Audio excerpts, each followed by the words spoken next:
The Citizen Mike Show.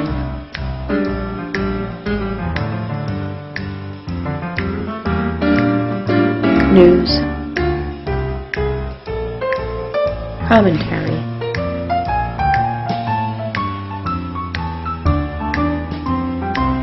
Interviews.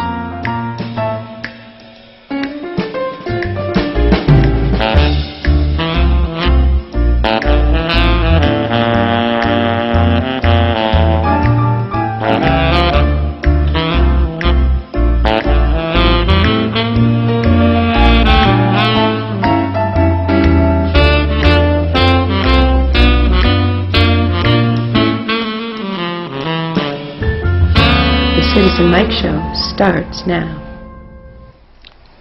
Welcome to the Citizen Mike Show. Thanks for tuning in. We do appreciate it. My name is Mike BRODINSKY. This is the episode for September 28, 2017. Ralph Tomaselli, the editor of the Record Journal, will be joining us next week and will be with us through the fall episodes. We've got two guests in the studio this evening. At the bottom of the show, the Record Journal's Capitol reporter, Mike Savino, and I are going to be chewing over the situation with the state budget. But right now, we've got another special guest in the studio. She is a Republican candidate for the Board of Education, Erin Corso. Erin, thanks for coming on the Citizen Mike Show. Thank you. Thanks for having me. Well, very excited to be here. It's our pleasure. A little explanation to our viewers as to how we're handling the campaign season.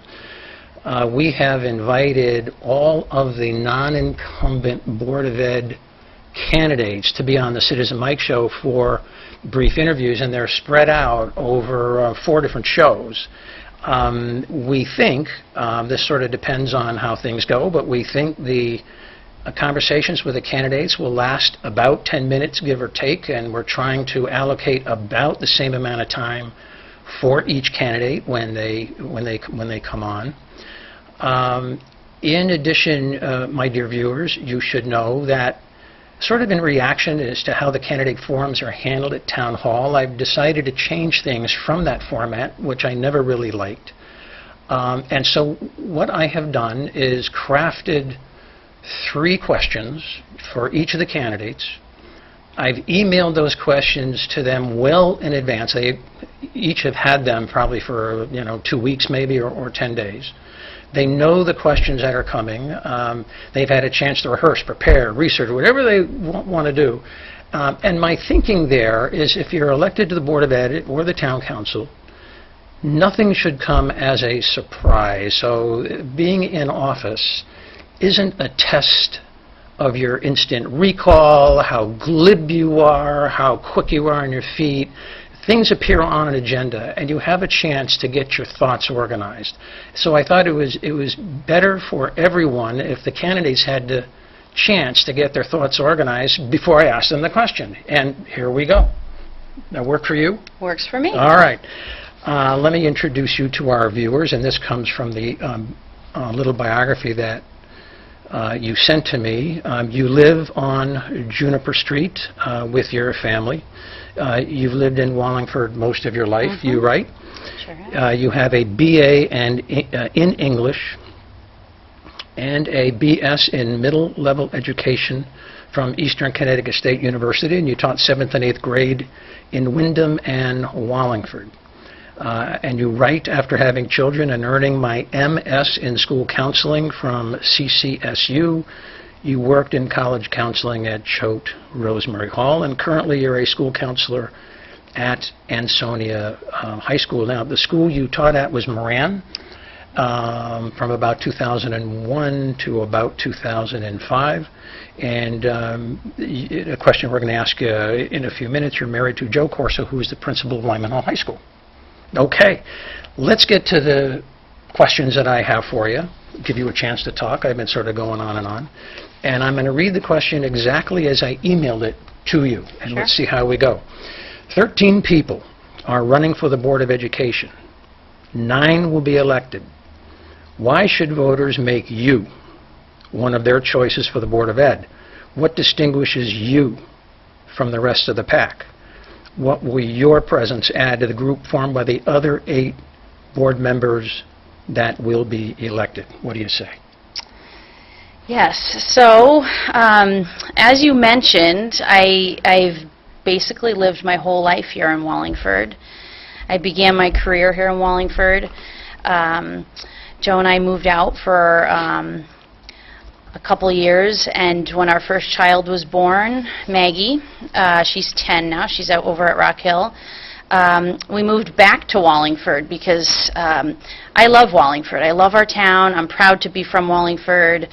So I'm an alum of our school system. I taught in our school system. I began my career here, as you said, over at Moran. I taught 8th grade language, arts, and history. I coached the girls' basketball team over at Moran. Did you win? We did, yeah, we did. Okay. We were pretty successful, actually. I had a couple successful seasons. And so now, so I'm an alum as a student. I'm an alum as a teacher. And now I'm a parent, so I have some different perspectives in terms of education here in town.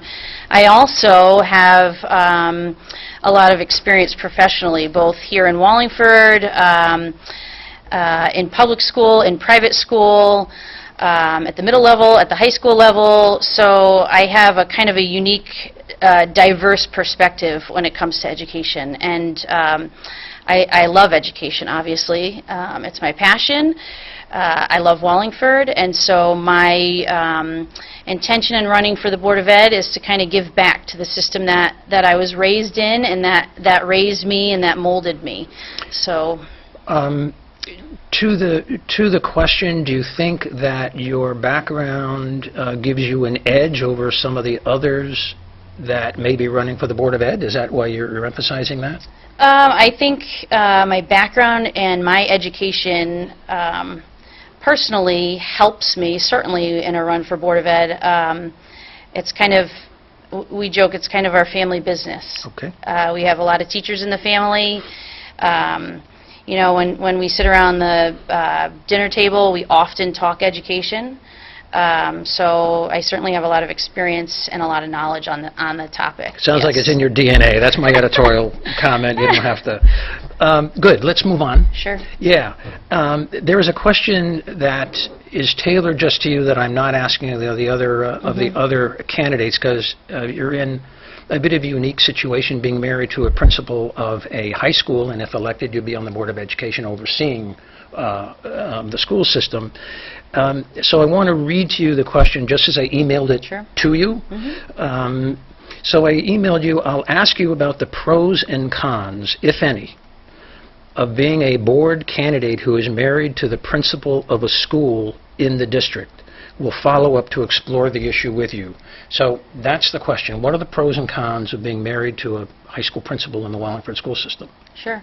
So I think, you know, Joe and I both value education, obviously. It's our career, both of our careers. And we want what's best for our town and our children in town.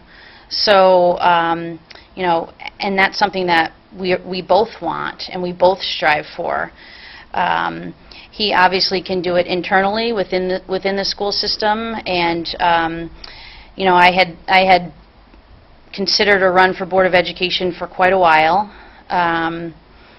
long before he was named principal at Lyman Hall. He was in Stratford prior to this, and loved Stratford, and said that the only position that he would leave Stratford for was Lyman Hall. So ironically, it opened, and he was able to get that job. But you know, we're educators. We met in college, in education programs in college, so we both value it, and we want what's best for our kids. Let me address the question in a little more edgy way. Do you foresee a situation where there could be a conflict of interest Sure. between you as a sitting board member and your husband as a principal of a school over whom you have authority? Sure. How do you address that? Yeah, yep. So the cons, I think, there may be times where I would have to recuse myself, specifically contract negotiations when they come up. And they are a very small part of the role of the Board of Education. But if there is a potential conflict of interest, I would certainly recuse myself from a vote in that case. There's another angle that I wanted, another angle to the question, like a diamond, many facets. But the issue is also one of independent thinking. To what extent would your decision-making be driven by what you hear in board meetings and board committee meetings as opposed to across the dinner table? And that goes to, would there be a risk that you would put too much weight on the welfare and benefits to Lyman Hall High School as an individual, a school, a standalone building, as compared to the other schools? Would Sheehan get jealous, for example? They got a board member, we don't, what about, address that, if you would. Sure. So I see the role of Board of Education as policymakers and allocating funds. There's certainly times where we would be reviewing central office staff as well. But in terms of specific school building decisions that are made, those are made on a building-to-building basis with support from central office. So if I'm setting policy and allocating funds and reviewing central office staff, outside of that, if there's conflict of interest, like I said, I would certainly recuse myself. Okay. Let me squeeze in a third question, and I'm going to try to do it quickly, although it's a long question because we're running out of time. I'm going to read it exactly as I emailed it to you. I said the typical talking point is that public schools always need to improve and be more of this, that, or the other. These boring general platitudes aside, are you reasonably satisfied with the school district's track record and the general trajectory of the board's past policies and approaches, or do you believe that a specific adjustment in policy or tone is needed? And be specific if you have something in mind. And the follow-up question, if you could incorporate in the interest of time, after the new board is elected, and let's say you're on it, would everything be pretty much the same? So I am relatively pleased with our school system. That's why I moved back here.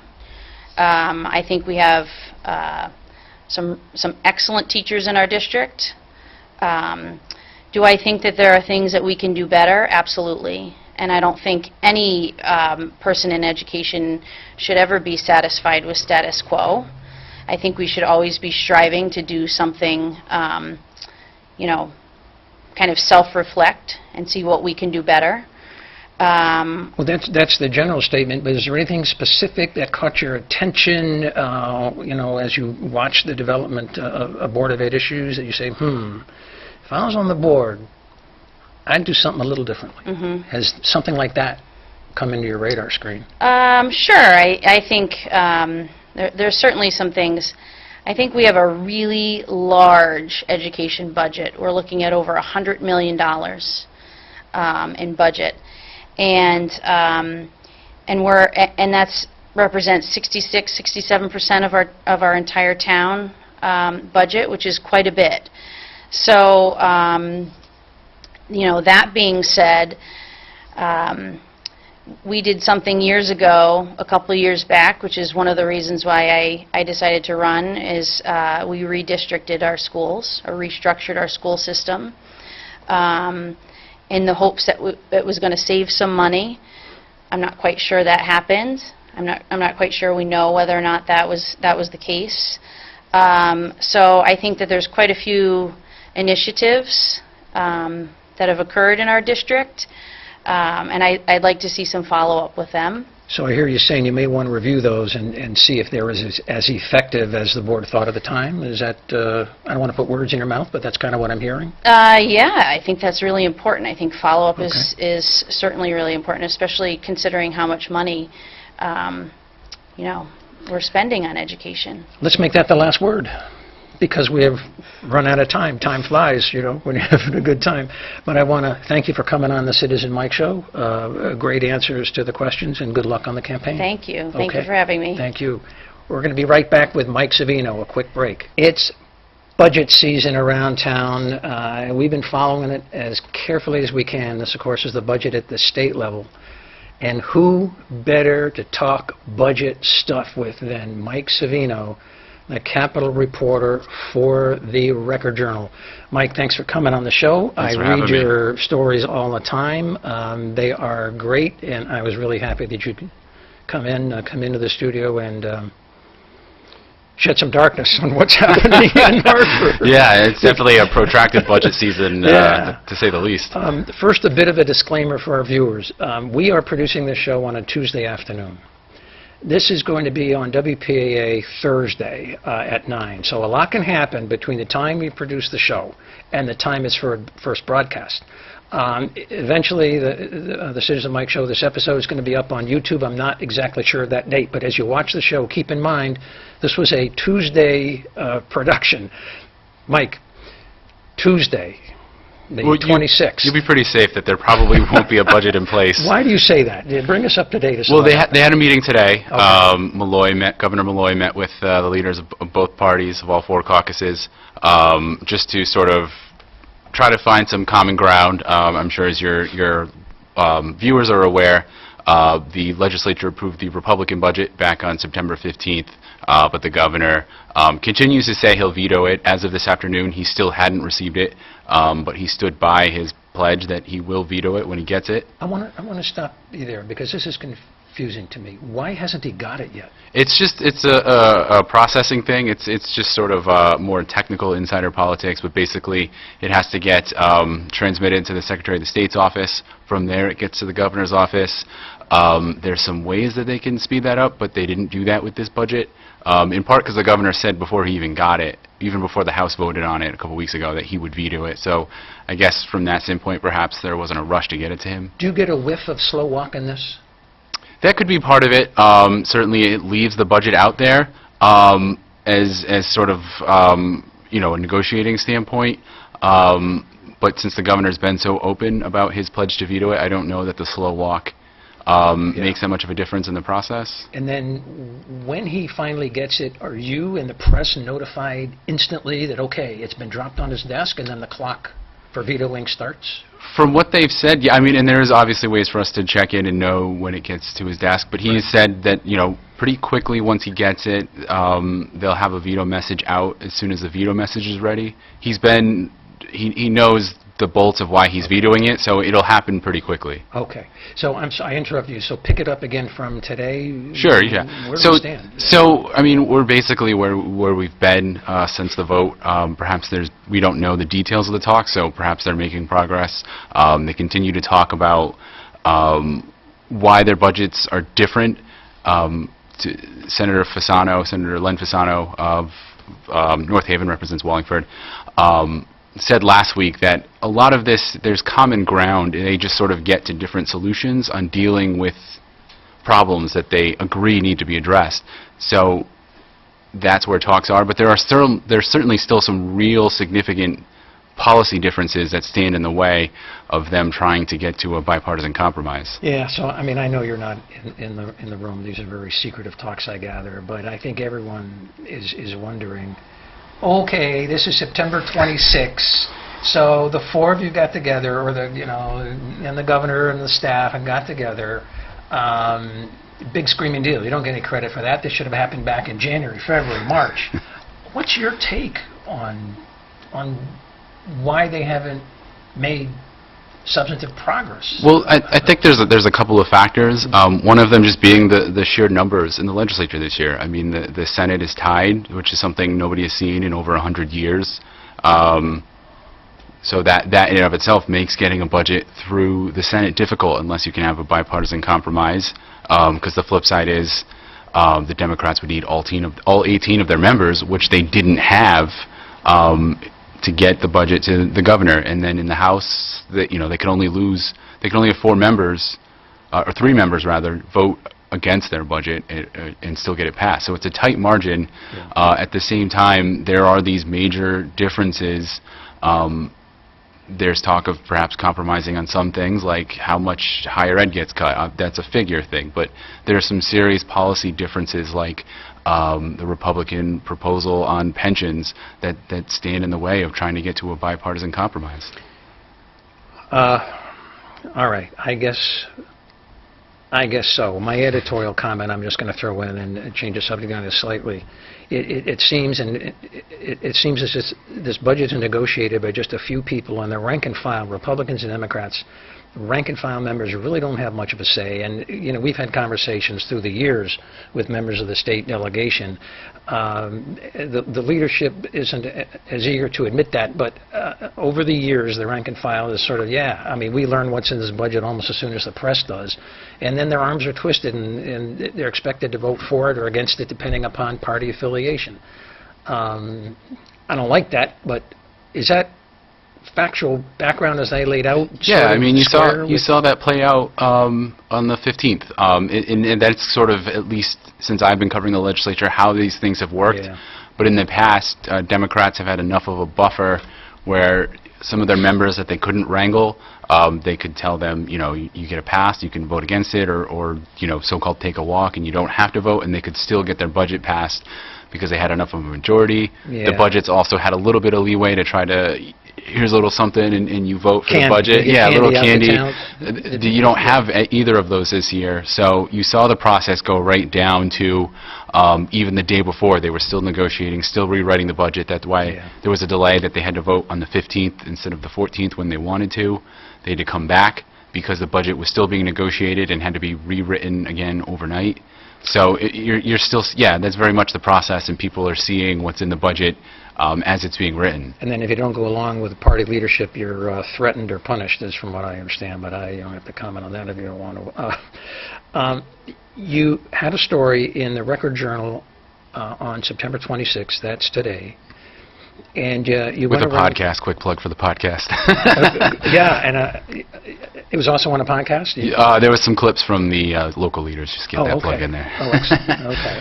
On the Record Journal website? Yes. That's a plug for the Record Journal website? Yes. So you went around to get the reaction of local leaders to what's going on in the Capitol. So how freaked out are the leaders of the area towns? They're freaked out, and there's a lot to this, including the uncertainty. I mean, right now, without a budget, they're looking at the executive order, which has very deep cuts for most towns. 85 towns would see their education cost-sharing funding grants eliminated, and another 54, I think the numbers, would see them cut dramatically. The first 25% of that payment, which, to put it in context, that's the largest form of municipal aid for towns. The first 25% of that is due in October. Now, the state has until October 31st, but the governor's executive order, in order to try to get towns the most information they can, would pay that out at the beginning of October. So they're looking next week at some very deep cuts that have them worried.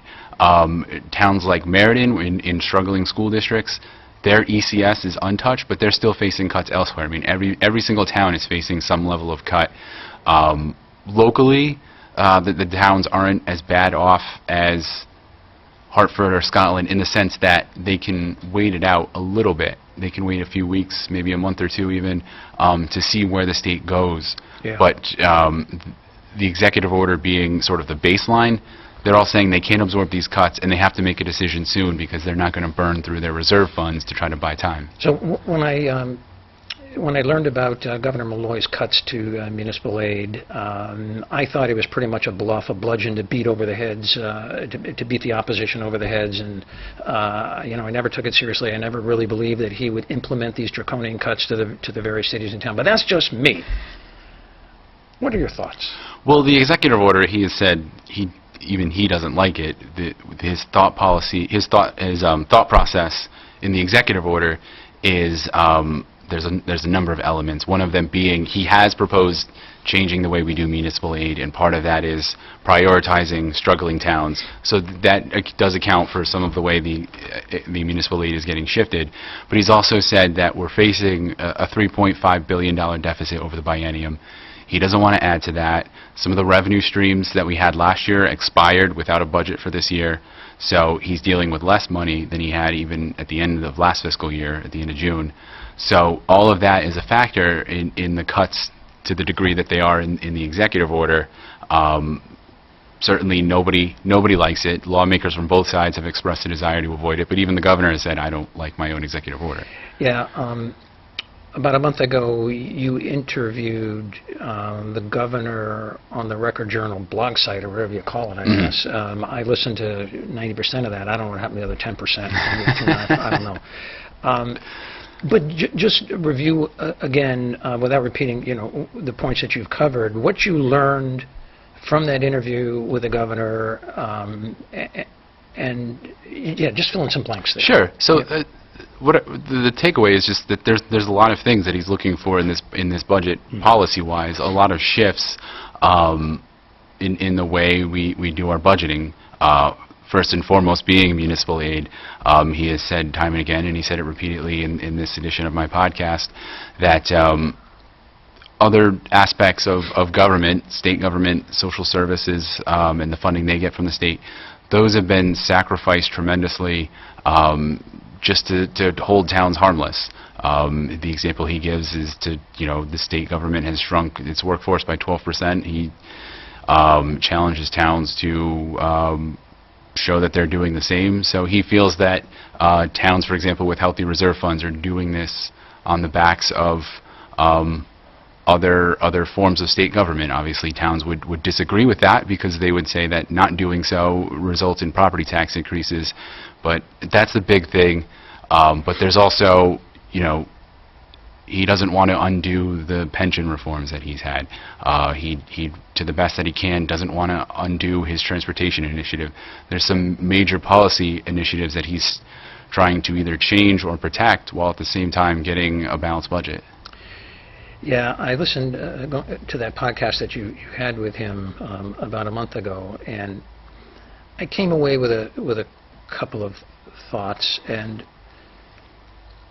one was, he was saying, I think it's a little unfair for the public to expect the state government to hold the towns harmless because the state is getting hit, its revenues are disappointing, yet the towns keep getting the same amount of benefits, and we're all in this together. And to the extent that the budget at the state level suffers, why is it unfair to expect the towns to keep their funding level flat or even go up? Things are not as good as they were. If the state is going to have to give its services a haircut, maybe the towns, in order to get out of this mess, are going to have to give their own taxpayers a haircut, either by cutting back services, I mean seriously, not around the edges, but or a tax increase, because that is the boat we are all in. There is no denying it. Yet the towns scream, oh, how unfair, we're being punished.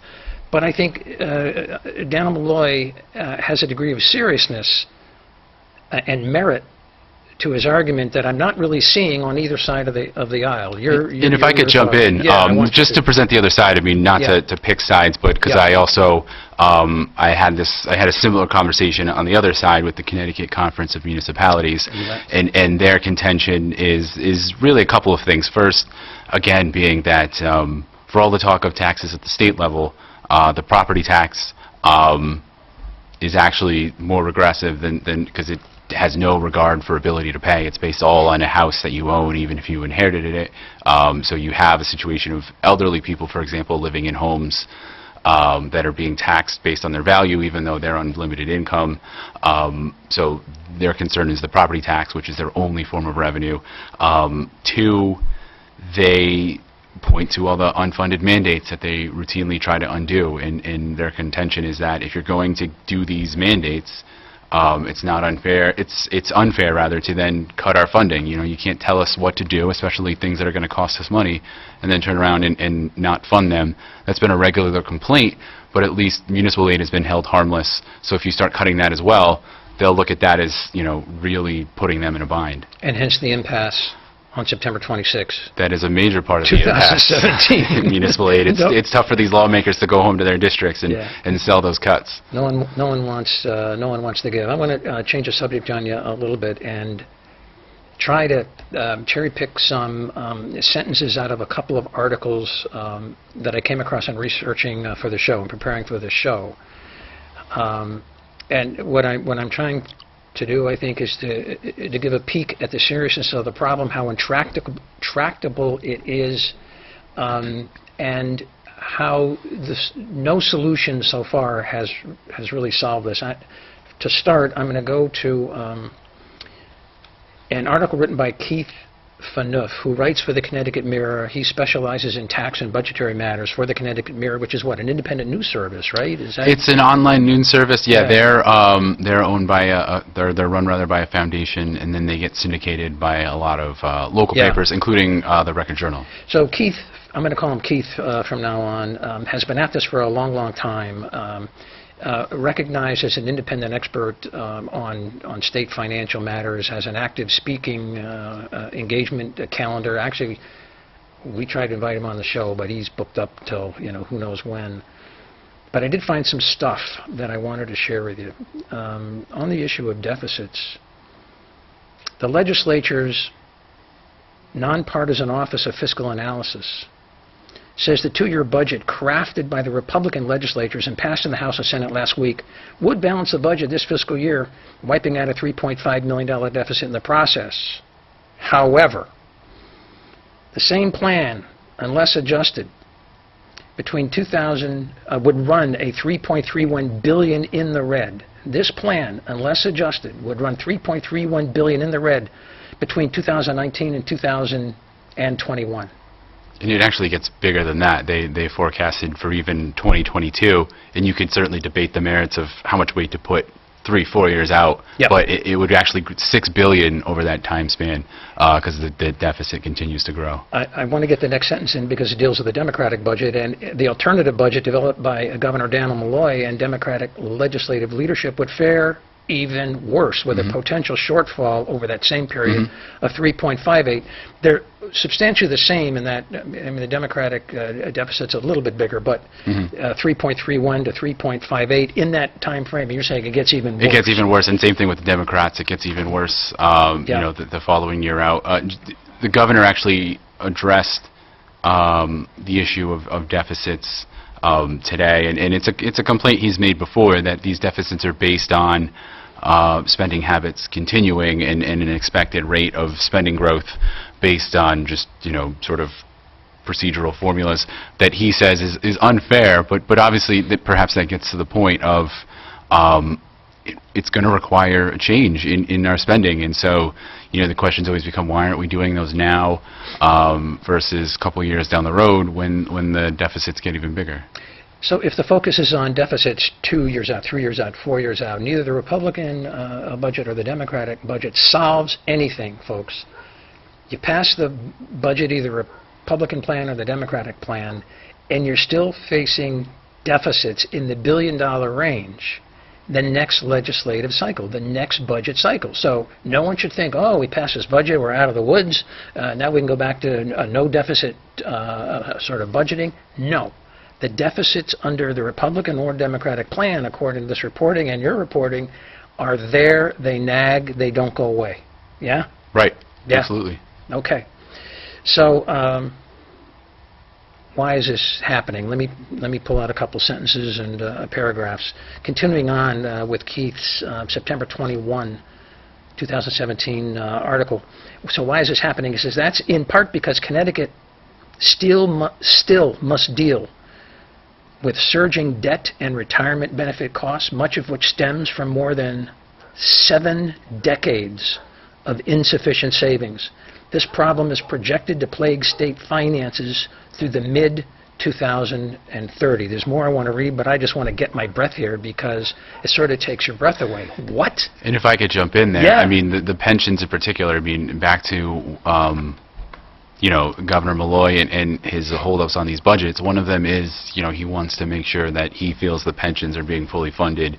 They passed his pension, the legislature has already accepted his pension payment plan, which sort of avoids that there was a cliff. We were going to be facing a major balloon payment that would have peaked in 2032. That would have been about $6 billion in pension payments. That levels off and sort of splits the pension into 2 different streams. The 7 decades of basically non-funding that Keith references is based on our old system, the so-called Tier 1, which is driving these costs. The state for decades did not even prepay its pension system, and gave tremendous benefits that we've since reduced multiple times. So yeah, there's a lot in that pension from the old system that continues to be troublesome for our budget picture. So there's some notion that is circulating that we're in this budget mess because in the last 2 or 3 years, the Democratic legislature and the Democratic governor has been spending on frivolous things, and there's runaway spending. And I think, and we're going to develop this more in a couple minutes. No. That's not what's causing it. It's a legacy of not paying for pension and retiree cost and health care cost and bonded debt. It's a legacy that goes back decades.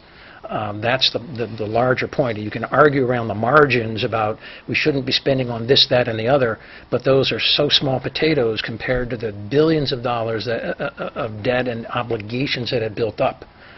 That's my take. Is that? Yeah, and this sort of kind of gets addressed at the legislature, but a lot of it is finger pointing, you know, to former Republican governors, particularly on pension costs being underfunded and setting up this balloon payment, also on transportation. Republicans at the same time will certainly note that Democratic legislatures haven't defined a spending cap.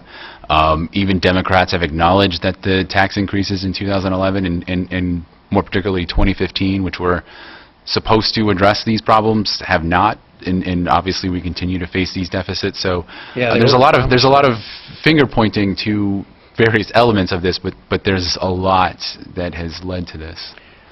Another sentence in this article: the Republican budget that was just passed would order tax and fee hikes that would raise an extra $840 million.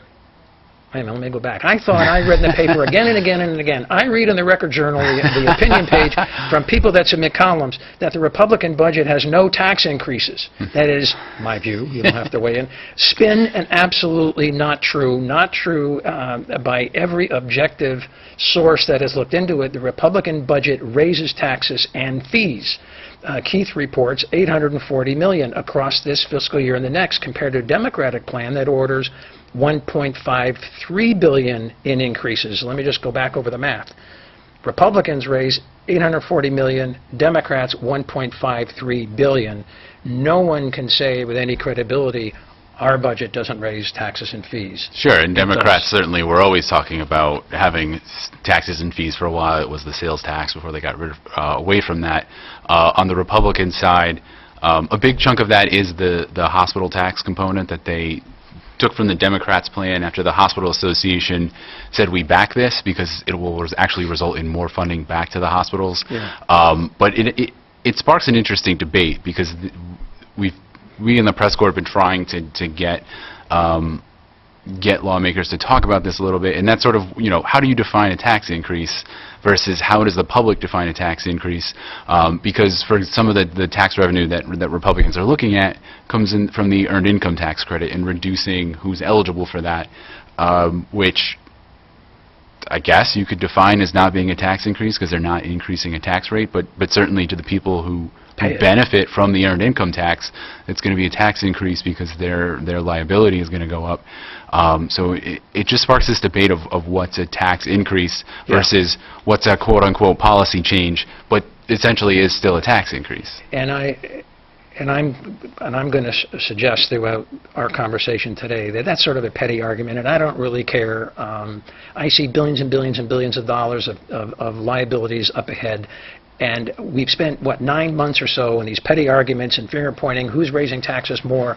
The public feeds into that, I get it, you know, and it works as a political message, but I think it's petty, and I'm tired of it. We're going to still talk about it. And certainly, if you're the one whose tax bill is going up, it's a tax increase regardless if it's a rate change or a policy change. I'm going to pull another sentence. Daniel Malloy has said he will veto the Republican plan, citing several problems. The governor says the budget would unilaterally reduce employee pension benefits after mid-2027 and reap some of the savings now, reducing pension contributions by $321 million across this fiscal year and next. So I had to read that to myself 2 or 3 times, so what's the problem? And then it dawned on me what the problem is, but I want to get your thoughts on that point about saving on the pension contribution now. Well, and so Malloy's contention has been that we struck this deal with the State Employees Bargaining Agent Coalition, or CBAC, that the legislature approved back in, I think, February or March, back in the spring, that that alone helped save 1.5 billion and bring the deficit down from where it was, up by 5.1 billion, down to its current 3.5 billion. In real savings, in real salaries savings. and Yes. caps and things like that. A lot of it early on is pay freezes and some healthcare changes. That down the road, there are some pension changes. There's a creation of a new tier for new employees to create some savings. But Republicans have contended that it doesn't do enough, that it's not worth. We could achieve the same level, if not more, through statutory changes, and so it's not worth extending the current CBAC agreement through 2027. So they've included some of those policies in their budget, and I think, as that story pointed out, it's $321 million over the biennium that we would save by their changes through pension contributions that, according to them, it would change the whole arc of our whole pension system, which would allow us to pay less now, not just down the road. But the governor has raised questions about whether or not it would be legal to make those changes now, just because you're in the middle of a contract.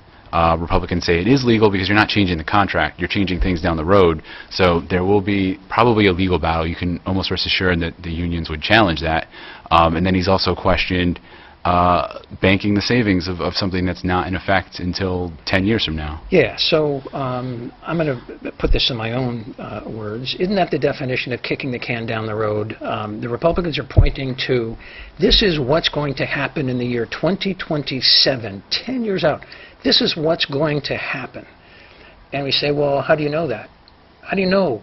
How do you know that the employee contributions are going to go down? And they say, well, we're in the majority, and I don't know. I mean, we're just going to project that the employees are going to contribute more in 2027. Yeah, but how do you know that? It's taken on faith. There's an article of faith based on my reading, and some of the Democrats have pointed out, wait a minute, this is a matter of collective bargaining, Republicans. You don't have a right to dictate unilaterally what's going to happen 10 years out. And besides, projecting 10 years out what's going to happen, that's the height of silliness that has been plaguing Connecticut budgets forever. We take the savings now for something that may not happen in the future, yet that's what the Republicans are planning.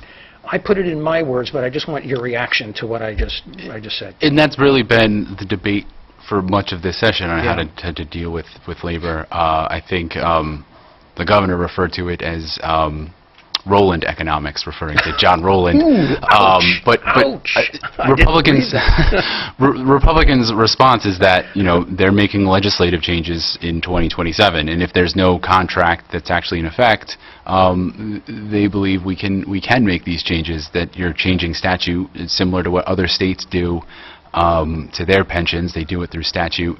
So you'd be making those changes now, as they say that it changes the actuarial calculations so that we can actually start banking those savings even now, because it lowers the curve. Banking the savings before you're guaranteed to have it. If Mayor Dickinson was in on this conversation, he would flip out.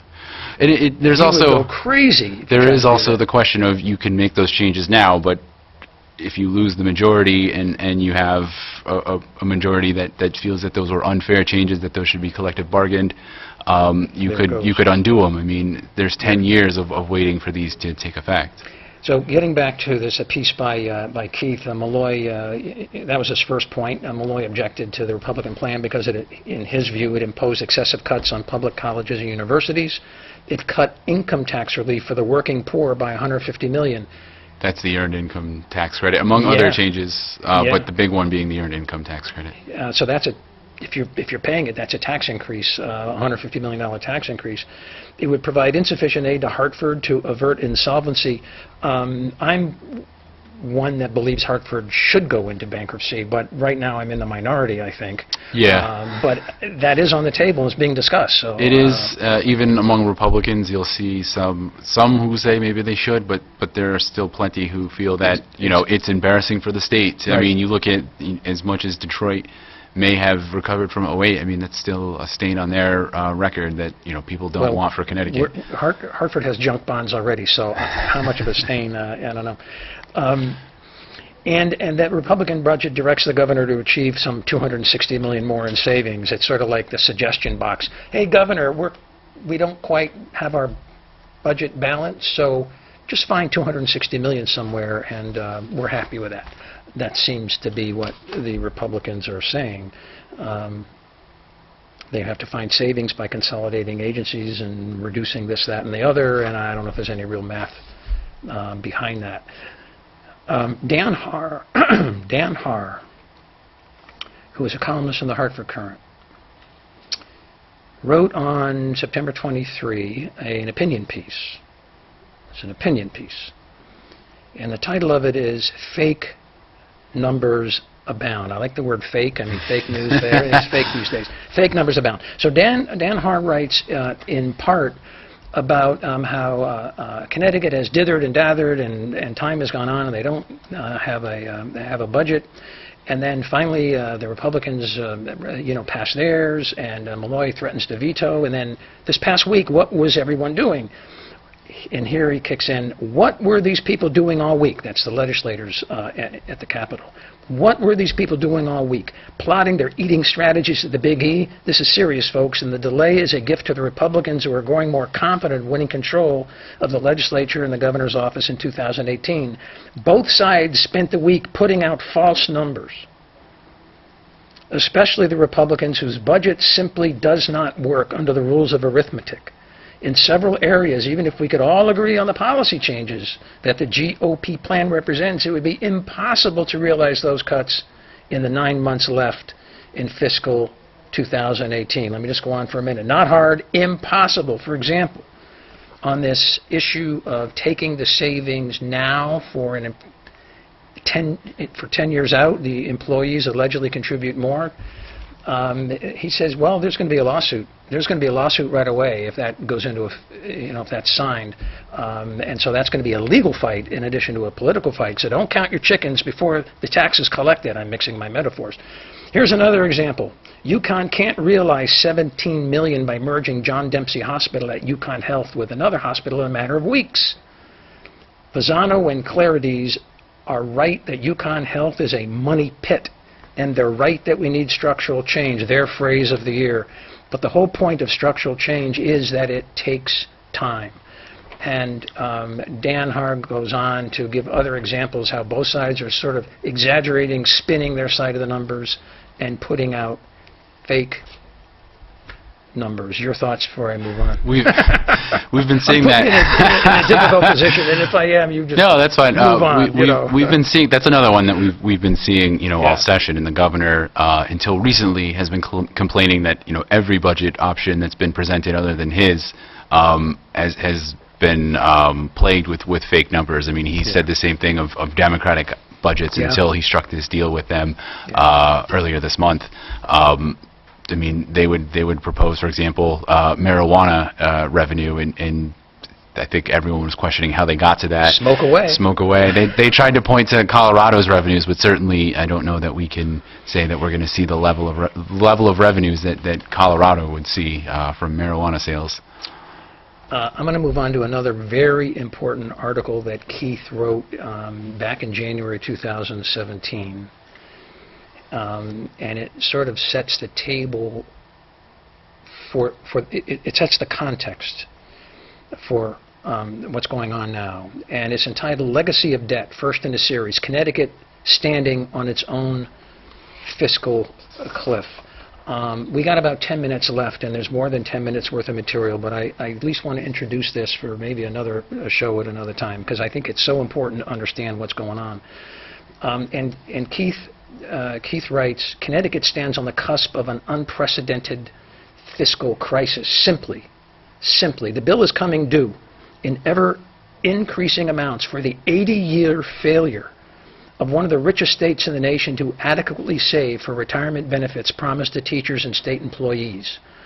Hobbled by debts accumulated by generations of governors and legislatures, Connecticut for at least 15 years to come is likely to face a bleak and politically dangerous menu of options that could shape the state's economy and quality of life. Skipping. He writes, remember, this is back in January, but he says, even if legislatures ratify a new plan to spread out surging payments for state employee pensions, the cost for teachers' pensions, another category of pensions, teachers' pensions and a massively unfunded retiree health plan still threaten to consume unprecedented portions of the state budget. Skipping, also, since the last recession, income tax increases. Get this, income tax increases, the only revenue engine large enough to make a substantial dent in the long-term problem, have not delivered the revenue growth for which state officials have hoped. Alternatively, given the large portion of the state budget devoted to fixed cost, large discretionary spending cuts will be increasingly painful, threatening services many residents rely on and investments in the state's future. There's more that I'm going to get to, but I wanted to take a breath, get a drink of water, and get your thoughts. Well, with because obviously we've touched on the pensions, the debt as well. Fixed costs are starting to account for half or more of our budget, which certainly makes it difficult to try to find savings in a budget when you can't touch half of it, and that doesn't even get into employee contribution or payments rather, and some of the other costs that are hard to cut. Yeah. And then as far as the income tax, I mean that's certainly been a problem. That's why we've been seeing these deficits mid-year in our budgets. Is that our income tax, in particular on wealthier earners, continues to underperform based on the stock market, based on other factors. So it continues to plague our budget. Connecticut's history of not saving for retirement benefits it promised public sector workers, which dates back to 1939, has gotten increasing attention over the past 2 years as Malloy, who campaigned for re-election on predictions of a balanced budget and pledges to avoid tax hikes, did not deliver either. At the same time, officials began to focus on the cost of fixing a budget system that has run up $74 billion in unfunded retirement benefit obligations and bonded debt. Skipping down Keith's article, and he entitles a section, Retirement Costs Outstrip Revenue Growth, How Big is the Problem? The answer, he says, can be found in just 4 line items in the state budget: pensions for public school teachers, pensions for state employees, health care for retired and state employees, and debt service on bonding for capital projects. 20 years ago, he writes, those 4 line items compose 12% of the general fund. Next fiscal year, they will consume 31%. I'm going to stop here because there's so much more, and I don't want to get too packed, or pack in too much stuff. But I've got a theory, and I just want to run by you and see how you wiggle out of it.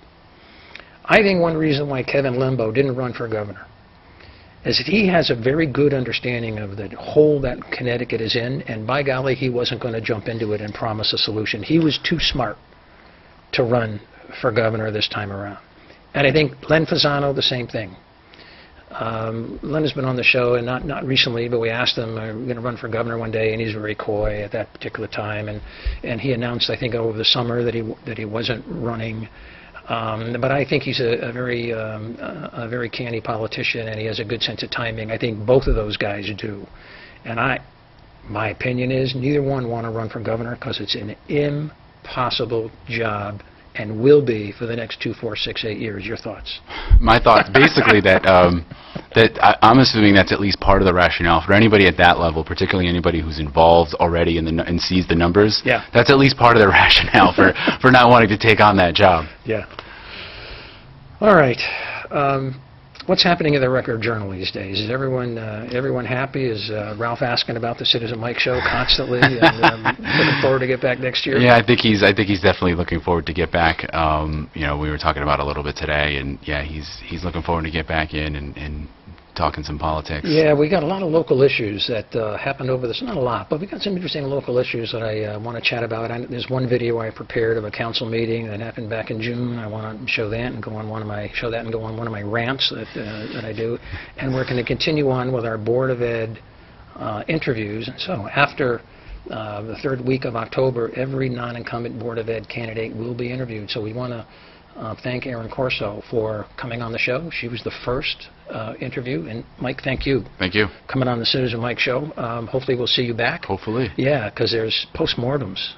There's postmortems. Well, you have to get there first. We got to get there. And thank you, my dear viewers, for watching the Citizen Mike show. We produce normally on Wednesdays. This week is a little different, but we produce on Wednesdays for viewing on WPAA on Thursdays at 9, Fridays at 9, and then Monday, Tuesday, and Wednesdays at 9. And by then, it's on YouTube, and there's a Wallingford channel, Citizen Mike Wallingford channel. Check that out. Check the WPAA website, WPAA.tv, and we'll see you next week. Thanks for tuning in. Good night, everybody.